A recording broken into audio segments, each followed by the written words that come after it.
বন্ধুরা আজকের ভিডিওতে আমরা কিছুদিন আগে মুক্তি পাওয়া কে-পপ এবং ডেমনদের কনসেপ্টে তৈরি করা একটা খিচুড়ি টাইপের মুভি দেখব, যেটা ইউনিক হবার সাথে সাথে অনেক বেশি মজাদার ছিল। মানে মুভিটার কনসেপ্ট একটু অন্য ধরনের হলেও মুভিটা খুবই ভালো হয়েছে। মুভির শুরুতে আমাদের সাউথ কোরিয়ার অনেক বড় একটা কনসার্টের সিন দেখানো হয়, যেখানে থাকা সকল দর্শকেরা হান্ট্রেক্স হান্ট্রেক্স বলে চিল্লাচ্ছিল। তারা সবাই খুবই উল্লাসের সাথে তাদের সবচেয়ে ফেভারিট কে-পপ গ্রুপের জন্য অপেক্ষা করছিল। কিন্তু সেখানে থাকা হাজারো লোকেরা জানতো না যে এই মেয়েগুলো শুধু সিঙ্গার না, তাদের আসল পরিচয় হলো তারা মনস্টার হান্টার। অনেক বছর আগে যখন পৃথিবীর মধ্যে পাতালের দানবেরা বের হয়ে আসে আর এই মনস্টারগুলো লোকেদের আত্মা চুরি করে নিয়ে যেত, যেন তাদের লিডার গিমা আরো বেশি শক্তিশালী হয়ে যায়। কিন্তু ওই সময় তিনজন ম্যাজিক্যাল ওয়ারিয়ারের জন্ম হয়। তাদের কণ্ঠের স্বর এত শক্তিশালী ছিল যে যেটার কারণে রাক্ষসদের শক্তি কমে যায়, আর তাদের আওয়াজ মানুষদের ভিতরে থাকা আশাকে জাগিয়ে তোলে। আর মানুষের ওই আশার শক্তি দিয়েই তারা পুরো দুনিয়ার মধ্যে একটা ম্যাজিক্যাল শিল্ড বানায়। এই ম্যাজিক্যাল ব্যারিয়ারটার নাম হলো হরমোন। আর প্রতি জেনারেশনের মধ্যে এইরকম করে তিনজন হান্টারদের চুজ করা হয়, যারা এই শিল্ডকে রক্ষা করে আর সেটাকে আরো শক্তিশালী করে। আর এই গল্পকে শোনানোর পরে সেলিন, যে আগের জেনারেশনের হান্টার ছিল, তার তিনজন ডিসাইপল যারা বর্তমান প্রজন্মের হান্টার হবে, মীরা, রুমি এবং জয়ীকে বলে এখন সময় হয়ে গেছে গোল্ডেন হারমোনকে বানানোর, যেটা হবে একটা ফাইনাল ব্যারিয়ার, যে ব্যারিয়ারটা ডিমান্ডদেরকে আজীবনের জন্য পাতালের মধ্যে বন্দী করে দিবে। তারা এটা ডিসাইড করে যে আজকের কনসার্টের মধ্যেই তারা গোল্ডেন হারমোনকে কমপ্লিট করে ফেলবে। আর তারা খুবই কনফিডেন্সের সাথে নিজেদের মিশনকে কমপ্লিট করার সিদ্ধান্ত নেয়। যখনই বিকাল হয় তখনই হান্ট্রেক্সের ফ্যানেরা কনসার্টের মধ্যে আসতে শুরু করে, যেন তারা হান্ট্রেক্সদের বিশ্ব ভ্রমণের ফাইনাল কনসার্টকে দেখতে পারে। সেখানে আমরা ববিকে দেখতে পাই, যে হলো হান্ট্রেক্স গ্রুপের ম্যানেজার। সে ব্যাক স্টেজে যায় হান্ট্রেক্সদের খুঁজে বের করার জন্য, কিন্তু কোথাও খুঁজে পায় না। ববি তাদের লোকেশন দেখার চেষ্টা করে, কিন্তু তারা তো এখনো পৌঁছাই নাই। ওরা তিনজনে তো প্লেনের মধ্যে পার্টি করতেছিল, ওরা তিনজনে খাউন ঠুসতেছিল। তখনই ওদের কাছে ববির কল আসে, কিন্তু কল রিসিভ করার সাথে সাথে কিছু এক্সাইটেড ফ্যান ববির ফোনকে ছিনিয়ে নেয়, যে ফ্যানেরা ওদের সাথে কথা বলতে শুরু করে। ববি কোনোভাবে আবারও ফোনকে ফিরিয়ে আনে। ববি ওদেরকে জিজ্ঞাসা করে, সময় হয়ে গেছে কিন্তু তোমরা এখনো এখানে আসোনি কেন? 50,000 দর্শকেরা তোমাদের জন্যই অপেক্ষা করছে। যখন ওরা তিনজন জানালা দিয়ে দেখে তখন ওরা বুঝতে পারে যে ওদেরকে তো কনসার্টের সাইড থেকে দূরে নিয়ে যাওয়া হচ্ছে। আর তখন ওরা বুঝতে পারে যে ওদের এয়ারপ্লেনের মধ্যে যে লোকেরা রয়েছে ওদের মধ্যেই খাপলা আছে। রুমি ববিকে বলে যে ওরা কিছুক্ষণের মধ্যেই পৌঁছে যাবে, চিন্তা করার দরকার নাই। রুমির বিমানবালাদের উপরে সন্দেহ হয় যে এরা হলো ডিমান। আর যখনই সে একটা বিমানবালার হাতের মধ্যে ধরে তখনই তার হাতের মধ্যে চিহ্ন দেখতে পায়। এই চিহ্নগুলো শুধু মনস্টারদের মধ্যেই থাকে। আর ওরা বুঝতে পারে যে এখানে থাকা সবাই, তার সাথে সাথে পাইলটও আসলে মনস্টার। এরা সবগুলো নিজেদের জোকার না ডিমানের ফর্মে চলে আসে। আর একটা মনস্টার বলে যে আমরা তোমাদের সকল ফ্যানকে শেষ করে দিব। এটা শুনে হান্ট্রেক্সের টিম রেগে যায় আর ফাইট করার আগেই গান গাইতে শুরু করে, কারণ গান না গাইতে পারলে ওদের শক্তি অ্যাক্টিভ হয় না। কইছিলাম না এটা খিচুড়ি মুভি। তারপরে এরা তিনজনে গান গাইতে গাইতে মনস্টারদের সাথে লড়াই করতে শুরু করে। আন্তার মান্তার গান্তার সু লেখা লাত্তি তু। ওরা নিজেদের থার্মাল ওয়েপেন দিয়ে মনস্টারদেরকে শেষ করতে শুরু করে, কিন্তু কিছু মনস্টার সেখান থেকে পালিয়ে যায়। তার সাথে সাথে প্লেনের কিছু পার্টও চুরি করে নিয়ে যায়, যে কারণে ওদের প্লেনের 12টা বেজে যায়। কিন্তু ওরা প্লেন থেকে লাফ দেওয়ার আগে নিজেদের রামেন খেয়ে শেষ করে, কারণ হলো কনসার্টে নাচানাচি করতে ওদের এনার্জি খরচ হবে। তারপরে এরা এক এক করে প্লেন থেকে লাফ দিয়ে দেয়। আর যে মনস্টারগুলো প্রথমে প্লেনের পার্ট চুরি করে নিয়ে গেছিল সেগুলোকে প্রথমে শিক্ষা দেয়, আর তারপরে গিয়ে কনসার্টের স্টেজের মধ্যে ল্যান্ডিং করে। ওদের সাথে সাথে সেখানে 3টা মনস্টারও পড়ে, যেগুলোকে ওরা লোকেদের সামনেই শেষ করে দেয়। কিন্তু লোকেদের মনে হয় যে এটা কোনো কনসার্টের স্টান্ট ছিল আর কি। আর ডিমান্ডদেরকে শেষ করার পরে হান্ট্রেক্স গ্রুপ নিজেদের পারফরমেন্স শুরু করে, যে পারফরমেন্স দেখে ফ্যানরা অনেক বেশি এক্সাইটেড হয়ে যায়। ভাই আমি এইটা বুঝি না কে-পপের মধ্যে আসলে কি আছে, ফাতলা ফাতলা কাডির মতো মাইয়া আর মেকআপ করা পোলাপাইন যেগুলোরে হিজলাগো মতো লাগে। যাই হোক, এক একজনের পছন্দ এক এক রকম। আমি এইটা বলছি দেখে আবার আমারে হেট কইরো না। আর যখন ফ্যানদের এক্সাইটমেন্ট অনেক বেশি বেড়ে যায় তখন আমরা দেখতে পাই যে হরমোনের একটা পার্ট গোল্ডেন কালারের হতে শুরু করেছে। কনসার্ট অনেক সাকসেসফুল হয়, যে কারণে ওদের রেটিং অনেক বেশি বেড়ে যায়। অন্যদিকে আমরা দেখতে পাই যে একটা মনস্টার বেঁচে গেছে, যেটা পাতালের মধ্যে ফিরে আসে। সে অনেক ভয়ে ভয়ে গিমার সামনে যায়। এই মনস্টার গিমাকে বলে যে আমরা তাদেরকে থামাতে পারিনি, তারা অনেক বেশি শক্তিশালী। কিন্তু গিমা রেগে গিয়ে এই মনস্টারকে আগুন দিয়ে পুড়িয়ে তান্দুরি বানিয়ে দেয়। গিমা বলে যে সবগুলো নালায়েক বারবার ফেল কইরা ফিরে আসে। এটা দেখে আমি অনেক বেশি বিরক্ত হয়ে গেছি। তখনই আমাদের আরেকটা মনস্টারকে দেখানো হয়, যেটা দোতারা বাজাতে বাজাতে গিমার দিকে এগিয়ে যায়। আর এই মনস্টারের সাথে একটা বিলাইয়ের মতো দেখতে বাঘ ছিল। এই মনস্টারের নাম হলো জিনা। গিমা জিনাকে জিজ্ঞাসা করে তুমি কি করতে চাও? তখন জিনা বলে যে ওর কাছে একটা আইডিয়া আছে হান্ট্রেক্সদের হারানোর, যেটার মাধ্যমে ওরা জিতার অনেক ভালো একটা সুযোগ পাবে। জিনার মতে হরমোনের এনার্জি কম করার শুধু একটাই একটাই মাধ্যম আছে, যেটা করার জন্য ওদেরকে একটা নকল কেপপ গ্রুপ বানাতে হবে, যেটা লোকেদের মনোযোগ তাদের দিকে নিয়ে আসবে আর হান্ট্রেক্সদের ফ্যান কমে যাবে। এতে হারমোন ধীরে ধীরে দুর্বল হয়ে যাবে। গিমা বলে যে ছুমাং তার ছু কালিকুত্তার গু, যা তোকে আইডিয়া ব্যবহার করে দেখ।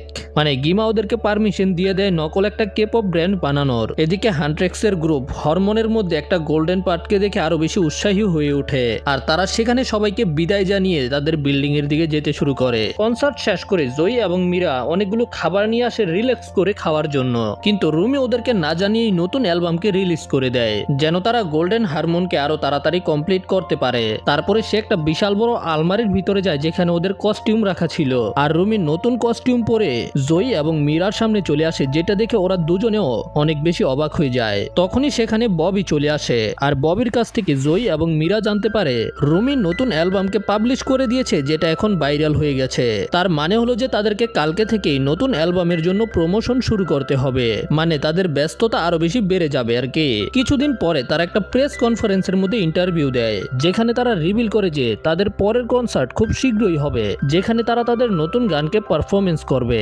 যখন ওরা কনসার্টের জন্য প্রিপারেশন করছিল তখনই রুমি একটা বাথরুমে যায়, যেখানে যখন রুমি নিজের জ্যাকেট খোলে তখন তার শরীরের মধ্যে আমরা ডিমনিক মার্ক দেখতে পাই, যেটা শুধু ডিমনদের মধ্যেই থাকে। কিন্তু এটার ব্যাপারে রুমি বেশি চিন্তা না করে আবারও নিজের কস্টিউম পরে ফেলে আর তারপরে আবারও স্টুডিওর মধ্যে গিয়ে পারফর্ম করতে শুরু করে, যেখানে তারা তাদের নতুন গানকে রেকর্ডিং করবে আর কি। কিন্তু পারফরমেন্সের মাঝখানে রুমির আওয়াজের মধ্যে সমস্যা হয়ে যায়। সে বারবার চেষ্টা করে কিন্তু ঠিকভাবে গাইতে পারছিল না। রুমি অবাক হয়ে যায় যে হঠাৎ করে এগুলো কেন হচ্ছে। ববি জিজ্ঞাসা করে রুমি কি ঠিক আছে, কিন্তু সেখানে থাকা কেউ এই সম্পর্কে কিছুই জানে না। তখন রুমি সবাইকে বলে যে সে 5 মিনিটের ব্রেক নিতে চায়। এতে ম্যানেজার চিন্তিত হয়ে পড়ে, কারণ হলো বাইরে হাজার উত্তেজিত ফ্যান ওদের পারফরমেন্সকে দেখার জন্য অপেক্ষা করছিল। ড্রেসিং রুমে যাওয়ার পরে রুমি দেখতে পায় যে ডেমনিক মার্ক ওর গলা পর্যন্ত পৌঁছে গেছে, আর এই ডেমনিক মার্কের কারণেই রুমি ঠিকভাবে গাইতে পারছে না। ডেমনিক মার্ককে এইভাবে ছড়াতে দেখে রুমি অনেক বেশি ভয় পেয়ে যায়, যে কারণে রুমি পিছনের দরজা দিয়ে স্টুডিও থেকে পালিয়ে যায়। যখন রুমি পালিয়ে যাচ্ছিল তখন আমাদের একটা অতীতের সিন দেখানো হয়, যেখানে রুমিকে আমরা সেলিনের সাথে দেখতে পাই। সেলিন রুমিকে বলেছিল যে রুমি হলো অর্ধেক মানুষ আর অর্ধেক হলো মনস্টার, যে কারণে রুমির শরীরের মধ্যে ডেমনিক মার্ক রয়েছে। মানে এখানে এসে আমরা জানতে পারি যে রুমি হলো একটা পাওয়ারফুল ডিমনের মেয়ে, যার রুমির মায়ের সাথে রোমান্টিক সম্পর্ক ছিল আর কি। আর রুমির মা ছিল একজন হান্টার, যে রুমিকে জন্ম দেওয়ার কিছুদিন পরেই মারা গেছে। আর সেলিন সবসময় রুমিকে বলেছে নিজের সিক্রেটকে সবার কাছ থেকে লুকিয়ে রাখতে, এই কারণে সেলিন নিজের বেস্ট ফ্রেন্ডদেরকেও এই সম্পর্কে বলেনি। কিছুক্ষণ শহরের মধ্যে দৌড়ানোর পরে রুমি শহরের সবচেয়ে উঁচু বিল্ডিং এর ছাদে চলে আসে, আর সেখানে রুমি নিজের ফ্রাস্ট্রেশন বের করার জন্য একটা চিৎকার করে, যেটা একটা শক ওয়েভে পরিবর্তন হয়ে যায়। আর রুমির এই শক ওয়েভের কারণে হারমোন ড্যামেজ হয়ে যায়। এতে রুমি আরো বেশি আতঙ্কিত হয়ে পড়ে। কিছুক্ষণ পরে বাসায় ফিরে এসে রুমি বাকি দুজনকে বলে যে ওর বয়স দুর্বল হয়ে যাচ্ছে। ওরা দুজনেই রুমিকে সান্ত্বনা দেওয়ার চেষ্টা করে আর বলে যে ওদের কাছে এই সিচুয়েশনকে পার করার জন্য একটা আইডিয়া আছে। জয়ী এমন একটা ডক্টরকে জানে যে এইগুলোর চিকিৎসা খুব ভালোভাবে করতে পারে। এই জন্য জয়ী, রুমি এবং মীরা লুকিয়ে লুকিয়ে বেরিয়ে পড়ে ডক্টরের কাছে আসার জন্য। জয়ী ওদের দুজনকে ডক্টর হানের কাছে নিয়ে আসে। ডক্টর হান ওদের চেহারা দেখেই ওদের সম্পর্কে অনেক কিছু বলে দিতে পারে। তারপরে সে রুমিকে কিছু টনিক দিয়ে দেয় খাওয়ার জন্য। আর সেখান থেকে বের হওয়ার সাথে সাথেই তারা কিছু অদ্ভুত কাপড় পরা ছেলেদেরকে দেখতে পায়, যেগুলোর মধ্যে থেকে একটার সাথে রুমি ধাক্কা খেয়ে পড়ে যায়। কিন্তু সে রুমিকে সাহায্য না করে অ্যাটিটিউড দেখিয়ে সেখান থেকে চলে যায়। আর তার অ্যাটিটিউড দেখে ওরা একেবারে ইরিটেটেড হয়ে যায়। আর যখন তারা সেখান থেকে চলেই যাবে তখনই তারা একটা গীত শুনতে পায়। আর যখন তারা তিনজনে ওই আওয়াজের দিকে যায় তখন তারা দেখতে পায় যে ওই 5 জোকার লোকেদের মাঝখানে নাচানাচি করছিল। এই জোকারগুলো গান গাওয়ার সাথে সাথে কমর দুলায়া নাস্তা ছিল, যেখানে তারা রিভিল করে যে তারা হলো একটা নতুন বয় ব্যান্ড। তাদের ব্যান্ডের নাম হলো সাজা বয়। এই জোকারগুলো যখন নাচানাচি করছিল তখনই হান্ট্রেক্সদের ওদের উপরে সন্দেহ হয়। আর তখনই ওরা তিনজনে ওদের শরীরের মধ্যে ডেমনিক মার্কের ঝলক দেখতে পায়। তার মানে হলো হান্ট্রেক্সদের যত তাড়াতাড়ি সম্ভব এদেরকে এলিমিনেট করতে হবে। কিন্তু এত ভিড়ের মাঝখানে তো তারা এটা করতেই পারবে না। ওরা বুঝতে পেরে যায় যে এই মনস্টারদের বয় ব্যান্ড গ্রুপের কারণে ওদের ফ্যানরা এখন বিপদে আছে। এই কারণে ওরা তিনজন একটা কনফারেন্সের মধ্যে লুকিয়ে লুকিয়ে ঢুকে পড়ে। ওদের প্ল্যান হলো যখনই ইন্টারভিউ শেষ হবে তখনই ওরা তিনজনে এই মনস্টারের বয় ব্যান্ড গ্রুপের মধ্যে আক্রমণ করে ওদের 5 জনকেই শেষ করে দিবে। তাহলে ওদের ফ্যানদেরও কিছু হবে না আর হারমোনও সুরক্ষিত থাকবে। কিন্তু এই দানবরা তো আগে থেকেই প্ল্যানিং করে রেখেছে। তারা দর্শকদের বলে দেয় যে হান্ট্রেক্স গ্রুপ এখানেই আছে আর তারা এখানে এসেছে বয় ব্যান্ডকে স্বাগতম জানানোর জন্য। রেগে থাকার পরেও হান্ট্রেক্স গ্রুপ দর্শকের সামনে বয় ব্যান্ড গ্রুপকে কিছুই করে না। আর ইন্টারভিউ শেষ হওয়ার পরে হান্ট্রেক্স গ্রুপ তাদের পিছনে গিয়ে তাদের উপরে আক্রমণ করার চেষ্টা করে, কিন্তু এরা তারা 5 জনে ওদের সামনে অনেকগুলো মনস্টারকে ছেড়ে সেখান থেকে পালিয়ে যায়। 2 জনে এই মনস্টারগুলোর সাথে লড়াই করে আর রুমি ওই বয়ফ্রেন্ডের পিছনে যায়, যেখানে রুমি জিনাকে দেখতে পেয়ে তার উপরে আক্রমণ করতে শুরু করে। তাদের দুজনের মধ্যেই ভয়ানক লড়াই শুরু হয়, যেখানে আমরা দেখতে পাই যে জিনাও কম শক্তিশালী ছিল না। জিনা একটা আক্রমণ করে রুমির কস্টিউম পর্যন্ত ফাটিয়ে দেয়। যখন জিনা রুমির অ্যাটাকগুলোকে ডজ করছিল তখনই জিনা রুমির হাতের মধ্যে ওই ডেমনিক মার্ককে দেখতে পায়। এতে জিনা কনফিউজ হয়ে যায় যে একটা হান্টারের হাতের মধ্যে ডিমন মার্ক কিভাবে আসতে পারে। এতে জিনা বুঝতে পেরে যায় যে রুমি হলো হাফ মনস্টার হাফ হিউম্যান। তখনই একটা দেওয়াল ভেঙে যায়। রুমি দেখতে পায় যে ওর বন্ধুদেরকে মনস্টাররা ঘিরে ফেলেছে, কিন্তু রুমি তো এইভাবেই তাদের সামনে যেতে পারবে না, তারাও রুমির ডেমনিক মার্ককে দেখে ফেলবে। জিনা তখন রুমিকে একটা অ্যাটাক থেকে বাঁচায় আর রুমির হাতকে একটা তোয়ালে দিয়ে বেঁধে দেয়, যেন রুমির ডেমনিক মার্ককে দেখা না যায়। মানে মুভি তো এমনি খিচুড়ি, এটারে আরো বড় খিচুড়ি বানানোর চেষ্টা হইতাছে। যাই হোক, এখন রুমির মার্ক দেখা যাচ্ছে না, এই জন্য রুমি আবারও লড়াই করতে শুরু করে দেয় আর তারা 3 জন মিলে সেখানে থাকা সকল মনস্টারকে শেষ করে দেয়। কিন্তু যখন তারা সেখান থেকে ফিরে যায় তখন আমরা দেখতে পাই যে সেখানে এখনো একটা মনস্টার ছিল, যে মনস্টারটা একটা বুড়ো লোকের আত্মাকে চুরি করে ফেলে। পরের সিনে আমরা দেখতে পাই যে ওরা 3 জন জানতে পেরেছে যে ওদের হারমোনের মধ্যে অনেক বেশি ড্যামেজ হয়ে গেছে। ঠিক তখনই সেখানে ববি চলে আসে। ববি ওদেরকে বলে যে সাজা বয়কে নিয়ে ইন্টারনেটের মধ্যে তুফান শুরু হয়ে গেছে। এটা দেখার পরে রুমি বলে যে আমাদের একটা নতুন হিট সং বানাতে হবে, যেন তারা সাজা বয়েজদেরকে হারিয়ে হারমোনকে গোল্ডেন বানাতে পারে।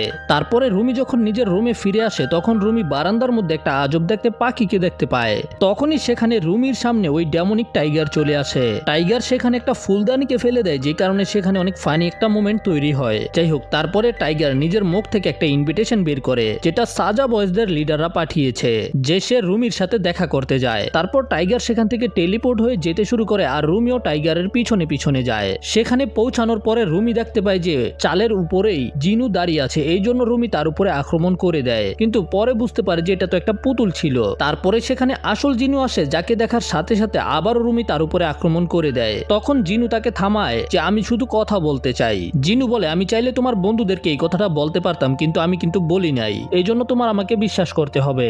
জিনু রুমিকে জিজ্ঞাসা করে যে রুমির শরীরের মধ্যে এই চিহ্নগুলো কিভাবে আসলো, কিন্তু রুমি তাকে এই সম্পর্কে বলতে রাজি না। তখন জিনু বলতে শুরু করে গিমা তাদেরকে কন্ট্রোল করে রেখেছে, কিন্তু রুমির শরীরের মধ্যে এইরকম চিহ্ন থাকার পরেও গিমা রুমিকে কন্ট্রোল করতে পারে না, এটা আজব। আর এটাই হলো রুমির সৌভাগ্য। জিনু তখন বলতে শুরু করে যে আজ থেকে 400 বছর আগে আমিও একটা হিউম্যান ছিলাম, কিন্তু আমার পরিবার ছিল অনেক গরিব। আমি রাস্তায় গান গেয়ে টাকা উপার্জন করতাম, কিন্তু এতে আমাদের পরিবার চলার মতো ছিল না। তখনই আমি গিমার আওয়াজ শুনতে পাই। গিমা আমাকে বলেছিল যে সে আমাকে সাহায্য করতে পারবে, যে কারণে এক রাতের মধ্যে আমার পুরো জীবন পরিবর্তন হয়ে যায়। রাজা মহারাজারও আমার গান শুনতে অনেক বেশি পছন্দ করতে শুরু করে, যে কারণে আমি আমার পরিবারের সাথে রাজপ্রাসাদের মধ্যে থাকতে শুরু করে দেই। এতে আমরা পরিষ্কার কাপড় এবং পেট ভরে খাবার খেতে পারতাম। কিন্তু আমার শরীরের মধ্যে এই ডেমনিক মার্ক চলে আসে, যেগুলো ধীরে ধীরে বাড়তে থাকে।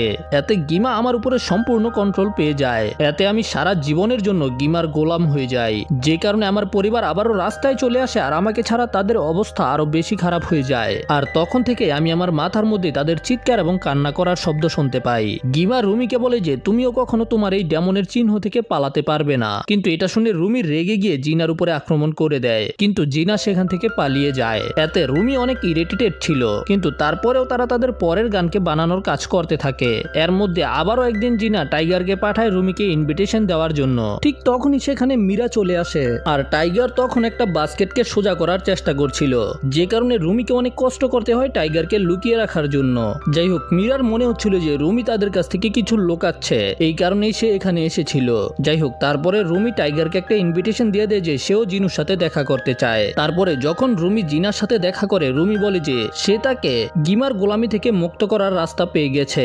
রুমি বলে যে যখন হারমোন গোল্ডেন হয়ে যাবে তখন ডিমন লর্ড পৃথিবীর মধ্যে আসতে পারবে না, আর এতে রুমির শরীরে থাকা মার্কও চলে যাবে আর জিনাও একটা মানুষের জীবনযাপন করতে পারবে। এতে রুমি জিনার কাছ থেকে সাহায্য চায় যেন হান্ট্রেস গ্রুপ আবারও ফেমাস হয়ে যায়। আসলে যখন তারা আবারও ফেমাস হয়ে যাবে তখন তারা নিজেদের ফ্যানদের সাথে অনেক মজবুত একটা কানেকশন বানাতে পারবে, আর এতে তারা হারমোনকে এত শক্তিশালী বানিয়ে দিবে যেন কোনো মনস্টার আর উপরে না আসতে পারে। আর এই আলোচনার মাঝখানেই তখন একটা ব্রেসলেট বিক্রি করা মহিলা চলে আসে, যে ওদের দুজনকে গার্লফ্রেন্ড বয়ফ্রেন্ড মনে করে। ব্রেসলেট বিক্রি করা মহিলাটা রুমিকে একটা ব্রেসলেট দেয়, আর রুমি সেটাকে জিনাকে দিয়ে দেয় যেন জিনা ওদেরকে সাহায্য করে। রুমি বলে যে সে তখনই মুক্ত হতে পারবে যখন তারা গিমাকে হারিয়ে দিবে। এতে তখন জিনা রাজি হয়ে যায়। তারপরে সিনে আমরা দেখতে পাই যে ওরা 3 জনের রিহার্সেল করছিল, আর রুমি বলে যে ওরা যে রিলিক্স তৈরি করেছে সেটা ওর পছন্দ হয়নি। এটা শুনে ওরা দুজনে অনেক বেশি কনফিউজ হয়ে যায়। আরে আমরা তো এটা একসাথে মিলে বানিয়েছি তাই না? ওরা রুমিকে জিজ্ঞাসা করে তুমি কিছুদিন ধরে অনেক আজব আচরণ করছো। তখনই ওরা তিনজনে একটা শক ওয়েভকে অনুভব করতে পারে।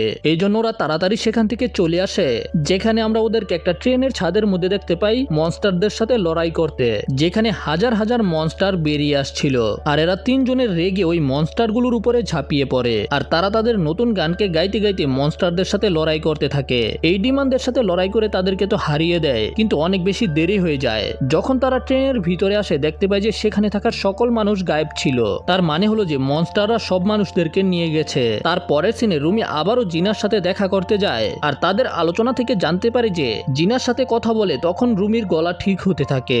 আর এরপরে এরা দুজনে একসাথে গান গাইতে শুরু করে দেয়। আর গান গাওয়ার শেষে জিনা বুঝতে পারে যে এখন আর জিনা গিমার শব্দকে শুনতে পাচ্ছে না। আর এই কারণে জিনা রাজি হয়ে যায় যে সে রুমিকে সাহায্য করবে। এই কারণে তারা প্রমিস করে যে পরের কম্পিটিশনে তারা নিজে থেকে হেরে গিয়ে হান্ট্রেক্সদেরকে জিততে দিবে। কিন্তু তখনই আবার জিনাকে টেনে পাতালে নিয়ে যাওয়া হয়, যেখানে গিমা ওকে ওর আসল অতীতের কথা মনে করায়। জিনা দেখতে পায় যে কিভাবে সে নিজের ফ্যামিলিকে অ্যাবেন্ডেন্ট করে দিয়েছিল। আসলে জিনা রুমিকে মিথ্যা কথা বলেছে যে জিনা নিজের পরিবারকে রাজপ্রাসাদে নিয়ে গিয়েছিল। তার বদলে জিনা তাদেরকে একা রেখেই নিজেই রাজপ্রাসাদের মধ্যে চলে যায় আর সেখানেই বসবাস শুরু করে দেয়। আর তখনই গিমা আবারও জিনাকে নিজের কথার জালে আটকে ফেলে। আর তার পরের সিনে আমরা দেখতে পাই যে হান্ট্রেক্স গ্রুপ ডিসাইড করে যে তারা তাদের পরের কনসার্টের মধ্যে অন্য কোনো গান গাইবে। আর কনসার্টের দিন বিকাল হতেই সেখানে হাজার হাজার মানুষ চলে আসে। আর যখনই এরা তিনজনে নিজেদের ড্রেসিং রুম থেকে বেরিয়ে আসে তখনই তারা বাইরে সাজা বয়েজদেরকে দেখতে পায়। এদিকে হোস্ট বলছিল যে প্রথমে সাজা বয়েজদের পারফরমেন্স হবে, কিন্তু তখনই হঠাৎ করে স্টেজের লাইট বন্ধ হয়ে যায় আর ববি এসে মেয়েদেরকে বলে যে তাদেরকে আগে পারফরমেন্স করতে হবে। কারণ হলো সাজা বয়েজদের স্টেজের মধ্যেই ঝগড়া হয়ে গেছে। এই জন্য তারা স্টেজের দিকে যেতে শুরু করে পারফরমেন্স করার জন্য, যেখানে তারা নিজেদের পারফরমেন্স শুরু করে দেয়। এতে জনগণও এক্সাইটেড হয়ে যায়। গানের মাঝখানেই জয়ী এবং মীরা স্টেজের নিচে চলে যায়, কারণ এখন রুমি সোলো পারফরমেন্স করবে আর 30 সেকেন্ড পরে ওদেরকে আবারও স্টেজে ফিরে যেতে হবে। কিন্তু তখনই তারা দেখতে পায় যে ববিকে সিকিউরিটিরা ধরে নিয়ে যাচ্ছে। এই জন্য ওরা দুজনেই ববিকে বাঁচানোর জন্য যায়। কিন্তু সেখানে যাওয়ার পরে ওরা দুজনে জানতে পারে এরা সবাই হলো মনস্টার, যারা আসলে ওদেরকে নিজেদের প্ল্যানের মধ্যে ফাঁসিয়ে ফেলেছে। আর ঠিক ওই সময় পুরো স্টেডিয়ামের মধ্যে কারেন্ট চলে যায় আর হঠাৎ করে একটা নতুন গান বাজতে শুরু করে দেয়। এতে রুমি অবাক হয়ে যায়, কারণ এটা ওই গানটা ছিল যেটা ওরা রিজেক্ট করে দিয়েছিল। ঠিক ওই সময় রুমির উপরে দুইজন ডিমান হামলা করে দেয়, যারা আসলে মীরা এবং জয়ীর রূপ ধরে এসেছে। তারা রুমিকে স্টেজের মধ্যেই ধাক্কা দিতে শুরু করে আর তারা রুমির জ্যাকেটকে খুলে ফেলে যেন রুমির শরীরে থাকা ডেমনিক মার্ককে দেখা যায়। আর এতে রুমি প্যানিক করতে শুরু করে। ঠিক তখনই সেখানে আসল মীরা এবং জয়ী চলে আসে আর তারা রুমিকে এই অবস্থায় দেখে ফেলে। রুমি নিজের ফ্রাস্ট্রেশনে চিৎকার করে, যে কারণে স্টেডিয়ামে থাকা সকল লাইট ভেঙে যায়। রুমি তখন জয়ী এবং মীরাকে দেখতে পায়, কিন্তু তারাও রুমিকে একটা মনস্টার মনে করে। আর এটা দেখার পরে রুমি সেখান থেকে পালিয়ে আসে, যেখানে রুমি জিনাকে দেখতে পায়। আর রুমি রেগে তাকে জিজ্ঞাসা করে যে জিনা এরকম কেন করলো। তখন জিনা জবাব দেয় যে এখন পর্যন্ত সে যা কিছু বলেছে সবকিছু মিথ্যা, আর এখন রুমিকেও এটা মেনে নিতে হবে যে রুমি একটা মনস্টার। আর এইগুলো বলার পরে জিনা সেখান থেকে চলে যায় আর রুমি যা কিছু হচ্ছে এই সবকিছুর জন্য নিজেকে দোষ দিতে শুরু করে। আর এতে রুমি একেবারে ভেঙে পড়ে। আর রুমি যত দূরে চলে যাচ্ছিল হরমোনও তত বেশি ফাটতে শুরু করে দেয়। আর ঠিক ওই সময় মীরা এবং জয়ীও বুঝতে পারে যে হারমোন একেবারে শেষ হওয়ার পরিস্থিতিতে চলে এসেছে। এর মানে হলো যে কিছুক্ষণের মধ্যেই ওই প্রোটেক্টিভ শিল একেবারে ভেঙে যাবে। আর তখনই সেখানে থাকা সকল স্ক্রিনের মধ্যে সাজা বয়েজকে দেখতে পাওয়া যায়। জিনা সেখানে অ্যানাউন্স করে যে তাদের পারফরমেন্স কিছুক্ষণের মধ্যেই শুরু হবে। আর সে অনেক বেশি খুশি যে হান্ট্রেক্সদের গ্রুপ ভেঙে গেছে। জিনা সবাইকে ইনভাইট করে তাদের কনসার্টে যাওয়ার জন্য। এইভাবে জিনা সবাইকে মাইন্ড কন্ট্রোল করে ফেলে। আমরা দেখতে পাই যে জয়ী এবং মীরাও মাইন্ড কন্ট্রোলের আওতায় চলে আসে। আর স্টেজের মধ্যে জিনা গ্রেট ডিমান্ড ব্যাঙ্কুইট শুরু করার জন্য রেডি ছিল। মানে এই পারফরমেন্সের মাধ্যমে এখানে থাকা সবার সোলকে চুরি করা হবে, যেগুলো পাওয়ার পরে গিমা অনেক বেশি শক্তিশালী হয়ে যাবে। শো শুরু হওয়ার সাথে সাথেই এরা নিজেদের ডিমান্ড রূপেই পারফরমেন্স করতে শুরু করে। আর পারফরমেন্স যত ইন্টেন্স হচ্ছিল গিমাও তার সাথে সাথে বড় হতে থাকে। আর যখন এমন মনে হচ্ছিল সবকিছু এখন শেষ হয়ে যাবে, তখনই হঠাৎ করে রুমি সেখানে চলে আসে। রুমি সেখানে নিজের কণ্ঠের ব্যবহার করে গান গাইতে শুরু করে, যে কারণে মনস্টারদের পারফরমেন্স থেমে যায়। তখন গিমা বলে যে আমরা জিতে গেছি, তুমি আর এখন কিছুই করতে পারবে না। কিন্তু রুমি গিমার কথাকে ইগনোর করে নিজের গানকে জারি রাখে। রুমির আওয়াজের কারণে জয়ী এবং মীরা গিমার মাইন্ড কন্ট্রোল থেকে বেরিয়ে আসে। আর মাইন্ড কন্ট্রোল থেকে বের হওয়ার সাথে সাথেই তারা রুমির কাছে এসে রুমির সাথে গান গাইতে শুরু করে দেয়। তাদের আবারও একসাথে হওয়ার কারণে কারণে অনেক শক্তিশালী একটা ফোর্সের তৈরি হয়। এতে গিমা ভয় পেয়ে সেখানে অনেকগুলো মনস্টারকে নিয়ে এসে হান্ট্রিক্সদের উপরে আক্রমণ করিয়ে দেয়, কিন্তু এরা তিনজনে ভয় না পেয়ে গান গাইতে গাইতে এদের সাথে লড়াই করতে শুরু করে দেয়। আর ওদের একসাথে পারফরমেন্সের কারণে হারমোন আবারও তৈরি হতে শুরু করে দেয়। তাদের ইউনিটি এবং হোপের শক্তির কারণে সেটা আরো বেশি শক্তিশালী হতে শুরু করে। আর এই বিপদকে দেখার পরে গিমা সেখানে থাকা সকল ডিমান্ডকে অ্যাবজর্ব করে ফেলে, যাতে গিমার শক্তি আরো বেশি বেড়ে যায়। তারপরে গিমা রুমির দিকে ইনফার্নো ফ্লেম দিয়ে আক্রমণ করে রুমিকে রোস্ট করে ফেলার জন্য। ওই সময় সাজা বয়, যারা এখনো গিমার কন্ট্রোলে আছে, তারা জয় এবং মীরার উপরে আক্রমণ করে দেয়, কিন্তু জিনা রুমির সামনে এসে ইনফার্নো ফ্লেম থেকে রুমিকে বাঁচায়।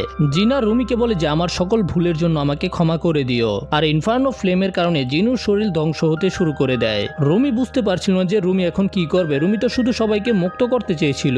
তখন জিনু বলে যে তুমি আমাকে মুক্ত করে দিয়েছো।